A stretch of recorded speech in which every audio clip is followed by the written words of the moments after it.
Hello, Leo. Avery here, and I'm gonna read you the story of Flibber-O-Loo.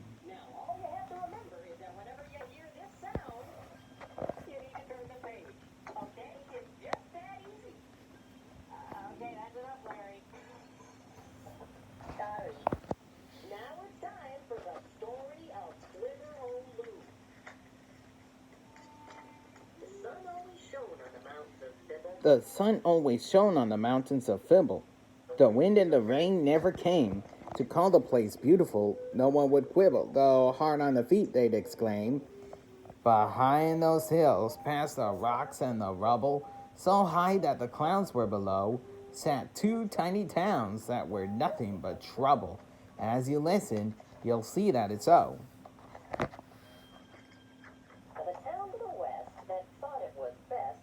A town to the west that thought it was best bore the name Flibber-O-Loo, where the women and men since 1710 had worn on their heads one large shoe. Now in town number 2, one big shoe wouldn't do, so the people of Jeopardy lots will look down and bellow at shoe-headed fellows, and place on their own heads a pot. For days without end, these two neighbors would bicker as to whose handgear was best, and the shoes and the pots would fly ever thicker, from morning to night without rest. But not all of the people who live in these cities were angry and bitter and vile. A few would write poems and sing happy ditties and greet all their friends with a smile. One Flibian fellow who hated to fight tried hard not to act like a mobster. While pots crashed around him from morning till night, he just played with his pet wind-up lobster. They kept to themselves, and they talk, until one day he said, so that's what he did. The shoe-headed boy and his blue plastic friend walked out of their town and began to descend to the dark, rocky valley between the two cities, away from his friends and their light-hearted ditties. He said, but neither the toy nor the boy with the shoe could see the disaster about to ensue.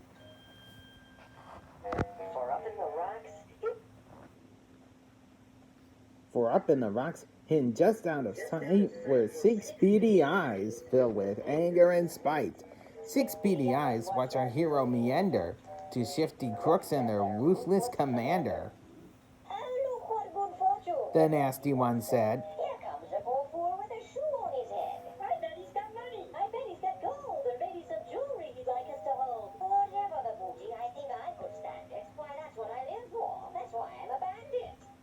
and then they attacked him from under their rock. First they knocked off his shoe, then they knocked off his sock. But the thing they did next was extremely unfunny. Why, they shook him so hard that he dropped his milk money. He protested, but they didn't care. They'd accomplished their goal, so they put our friend down, stuck his head in the hole, and walked off with his money, every last nickel. They yelled back as they left, see you around, sorry pickle. And the cucumber. Then he said with...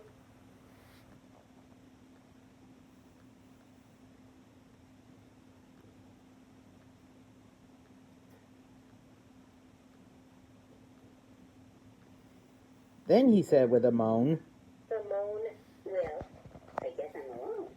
But this was the loneliest he'd never known. His friends were far off and his lobster was missing. The sound he could hear was just the wind hissing. Hello? Hello? Things looked pretty grim for our Flibian buddy. His head in the hole, his shoe bent and muddy. But then... were those footsteps? Oh, couldn't it be true? Along came the mayor of Flibber-O-Loo.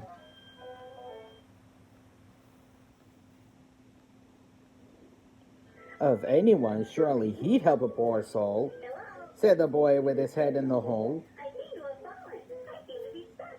But now that you're here, well, I guess I'm in luck. Oh dear, said the mayor, observing the shoe. A fellow indeed. He's steady and true. Young man, I have noticed your dire situation, and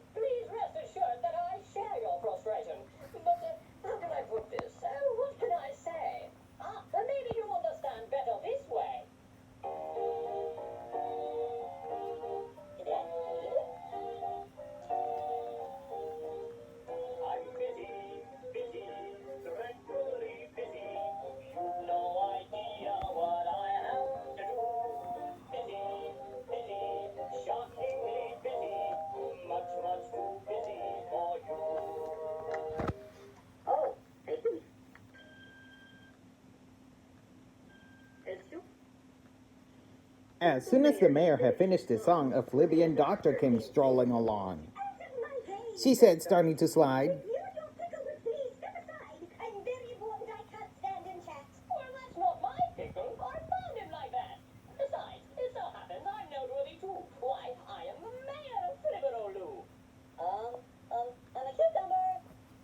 Said the doctor.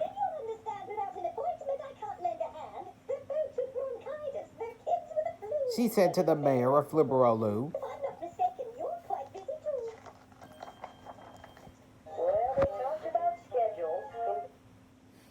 Well, they talked about schedules, compared daily planners, till finally a voice said,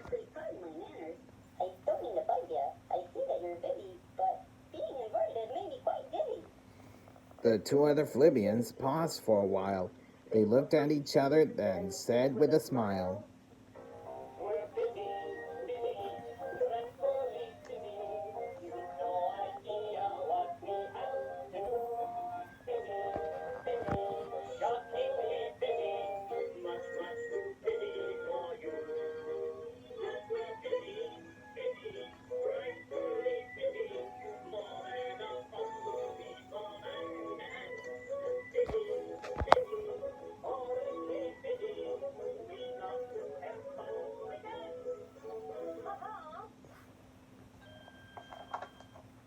Oh, it was just dreadful. How could they desert their Flibian friend with his head in the dirt? That's it then. I'm finished. I'll die here down under. If they would not help me, then who would? He wondered. But wait, someone else on the road overhead. Would they help a friend beaten up left for dead? Oh, look, on his head, not a shoe but a pot. Why, this little guy was from Jibbity Lot. Would he help a Flibian? Certainly not. The boy with the pot saw our friend with the shoe.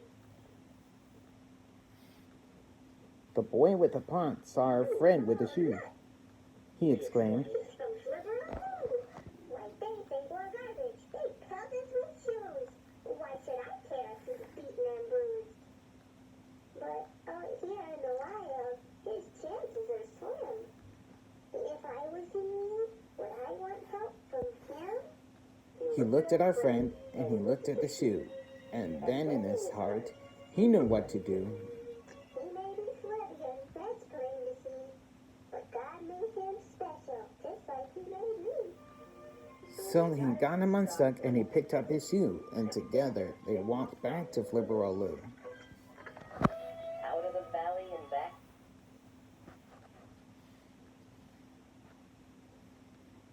Out of the valley and back into town, where he stayed by his side till the doctor was found. Said the doctor. He's wearing a pot. The little one there is from Jibbity Lot. You saved this fellow? You pulled him through it? I don't understand. Tell me, why did you do it? He has a shoe and I have a pot. But when we look deeper, there's more that we got. God made us special and now I can see if you're special to him, then you're special to me. Love your neighbor. When someone helps you, then you'll understand when you love your neighbor. Loving means lending a hand.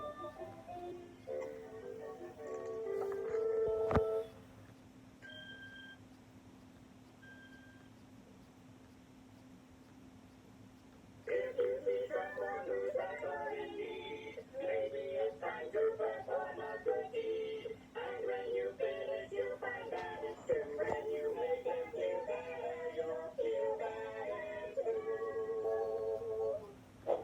Here, let me help you. Thank you. Love your neighbor. When someone helps you, then you understand when you love your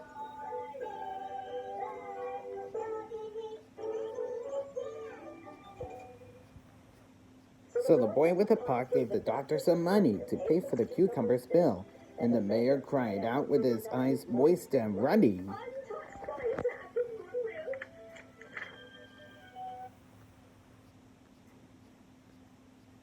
If this little guy can take care of his brother, when he lives in one town and you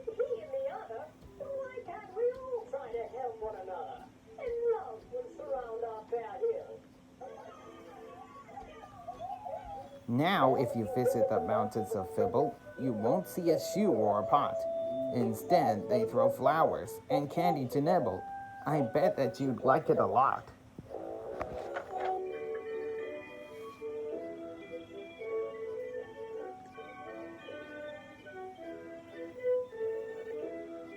They throw flowers and candy to nibble.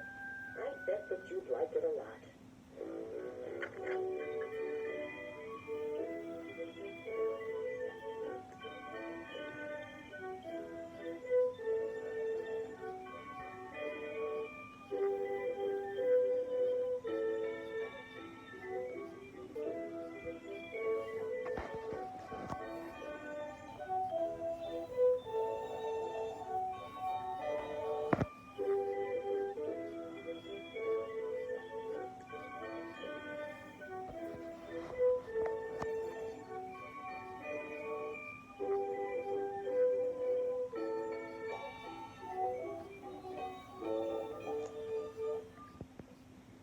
The end.